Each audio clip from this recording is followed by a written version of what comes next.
Good morning guys. এটা ভাল ৰাতিপুৱা মোৰ বন্ধু আহি পেলাই পাই গ'লহি মোক লৈ যাবলৈ, আৰু আমি দুইটা ওলালোঁ আজি কাজিৰঙাৰ ফালে এটা মন্দিৰলৈ, যাক কয় হালদিবাৰী মন্দিৰ। আমি গৈ আমি কাজিৰঙাৰ এণ্ট্ৰেঞ্চ গেট পালোঁ, আৰু তাত আমি চশমা তচমা পিন্ধি অলপ ফুটনি মাৰি পেলাই ফটো দুটামান মাৰি আকৌ আমি গুচি গ'লোঁ বাইকত উঠি। যাওঁতে এটা স্পীড ব্ৰেকাৰ পালোঁ, যিটোৱে মোৰ টিকাটো পূৰা ঠেকেচি পেলালে বস্তা ঠেকেচা দি। তাৰপৰা গ'লোঁ ট'ল গেট, যিটো আমাক লুটিবলৈ ৰেডি হৈ আছে।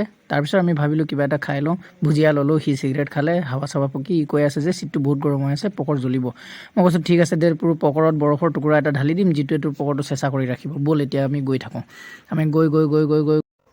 আমি গৈ একদম মানে নুমলীগড় পাই গ'লোঁ। তাতে JCB এখনে আমাৰ চাই হাকুটাডাল উলিয়াই ৰৈ আছিলে। তাৰপিছত আমি পাই গ'লোঁ কাজিৰঙাৰ মেইন একদম ঘাঁহ জংঘল। কিমান ধুনীয়া লাগিছে চাওক পৰিৱেশটো। তাৰপিছত আমি অকণমান আৰু অলপ আগুৱাই গৈ পেলাই আমি পাই গ'লোহি হালদিবাৰী। তাতে আমি জোতা চোতা খুলি ল'লোঁ, খুলি লৈ একদম চেলেকা চুবুৰীয়াকৈ গা চা ধুই ল'লোঁ। অলৰেডি গা ধোৱা আছিল। তাৰপিছত আমি লৈ ল'লোঁ প্ৰসাদৰ থালি এখন। তাৰপিছত গ'লোঁ ভগৱান অকণমান তেল চেল মাৰিলোঁ, প্ৰসাদ চসাদ খালোঁ। তাৰপিছত প্ৰসাদ চসাদ খাই মেলি চশমাযোৰ পিন্ধি অলপ ছাল দিলোঁ, আৰু আপোনালোকক দেখুৱাবলৈ চেষ্টা কৰিলোঁ হালদিবাৰী কিমান ধুনীয়া জেগাত এটা মন্দিৰ অৱস্থিত হৈ আছে। আৰু তাৰপিছত আমি গন্তব্য স্থানলৈ যাবলৈ ৰেডি হ'লোঁ।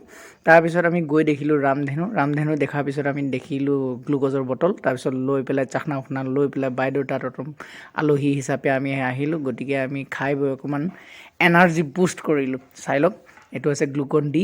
তাৰপিছত আমি চশমা তচমা পিন্ধি আহি বাহিৰত আহি ফটো চটো মাৰিলোঁ, ছাল অকণমান দিলোঁ। ছাল তাল দি পেলাই লাষ্টত আমি 1 কপি চেল্ফি তুলিলোঁ, 2 কপি, আৰু তাকে গৈ পেলাই নমস্কাৰ।